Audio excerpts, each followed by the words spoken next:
Hey guys, Silver Shadow 99 here. I actually play with Yu-Gi-Oh cards for those who don't know, and had a deck for quite a while. A couple of videos up every now and then. There's only 2 videos I think so far. Well, this will be the third of my Pseudo Hopeless, which pseudo means it's fake. So it's a fake Hopeless Dragon deck. This is actually the third updated version of it, and I just want to go over a few things. It's still being updated every now and then when I get some stuff, but right now this is how it is. It runs at 40 cards, and it actually runs pretty smooth. There are some slight hiccups every now and then, but other than that, everything runs pretty smooth. And let's start. Got three hopeless darkness metals. Wow, 3 red eyes darkness metals. The whole point of the deck. 3 blue eyes, which I'm probably going to replace with 3 Dark Chorus later on. I don't know. I might keep those as is because I really like Blue Eyes White Dragon. 1 totem. I'm trying to get another totem. It's really hard to find right now. It sucks.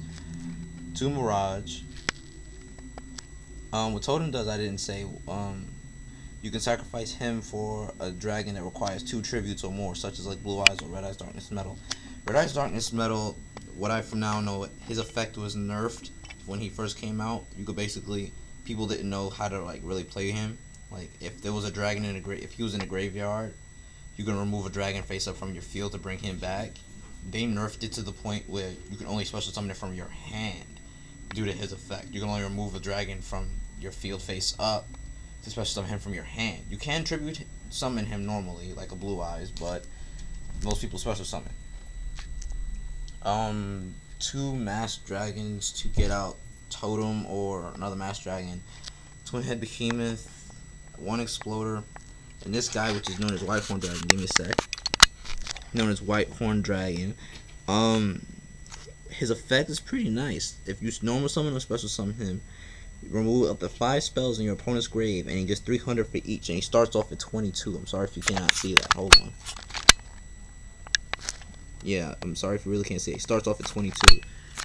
And this guy, who's called Anteateringant, which is a really messed up name to say 5 times fast. Level 5 starts off at 2,000, and the only way to get him out is to send 2 spell or traps. It could be a spell and a trap, or it could be 2 spells and 2 traps from your side of the field to the graveyard. Now that works really well with something like Call It a Haunted, because Call It a Haunted says remove. If you send the monster that was, or if you send Call It a Haunted that was equipped to a monster like Blue Eyes or Red Eyes Darkness Metal, that monster does not go because it specifically said remove. You're sending. There's a difference. It's almost like playing Giant Trunade on Call It a Haunted in a way. Card destruction, speed up the draw hand. Foolish Burial to either dump totem or something else in here, and then just use Red Eyes Darkness Metal to bring it back. 2 magic mallets in case I get a messed up hand. Pot of Avarice to bring anything I need back. Giant Trunade to send cards back, because there are quite a number of people that have traps that mess the entire deck, and I don't need that. Monster Born. I can use Monster Born to bring back Red Eyes, and then use Red Eyes to bring back something like Blue Eyes, or use Red Eyes to bring back Totem, sacrifice Totem for a Blue Eyes or another Red Eyes, and then activate Red Eyes effect again to bring it back, and just keep the process to just never end. Monster Gate is very helpful in this deck for several reasons. Let's say, for example, I brought Totem Dragon back due to his effect, which is if he's the only dragon in your graveyard and you control if he is in your graveyard during your standby phase and you only control dragons in your grave, you can special summon him back. But if you if you do that, the next thing, if you sacrifice him later on, he gets removed from play instead of going straight back to the graveyard, because that effect would almost be broken in a way. Monster Gate, what it does is it lets me attribute a monster on my field, and I'll keep drawing cards until I get a monster that could be normal summon, such as Red Eyes or Blue Eyes, and special summon. Now this comes in very handy when I want to get out other cards that I really don't need, and I know I got a good hand. I mean, not a good hand, but a good field. I can just do that. Lightning. Offerings to the Doom. Destroys 1 face-up monster. Skips a draw phase. It's not bad, not good. It's there. It beats Trap Hole and some other stuff because it's also quick play. MST. Swords to stall in case I do get a bad hand, like I said. Enemy controller. I can mind screw people with this, because I can do this. I can say, use red eyes, bring back totem, activate totem. Like activate enemy controller and do that. Or if I had scapegoat in this deck, which I don't, because it stops there, I can activate enemy controller, use one of the scapegoats, get my opponent's monster, and do that. I had 3 reckless greeds because, like I said, this deck draw is pretty quick. Defense draw in case I do wind up hitting a big beater hits me in the face. Jar greed, which can actually set some people up the wrong way.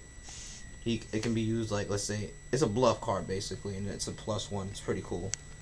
2 dark bribes, pretty awesome, but my opponent gets draws, which kind of sucks.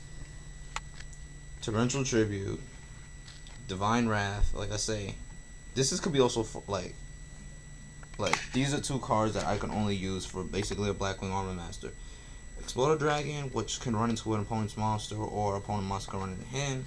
If I run into it, battle damage does not happen, and both monsters get destroyed because whoever destroys him gets destroyed as well. Divine Wrath, what I can do is I can run into him with something like a Blue Eyes, and Armor Master's effect is he has several effects. The first is he can't be destroyed by battle. The second is he takes no battle damage. The third effect is when he is attacked when he's attacking or is attacked, place a wedge counter on that monster that attacked it, and during the next time the Armor Master attacks, the opponent's monster attack and defense becomes 0. Now, that is the ignition effect.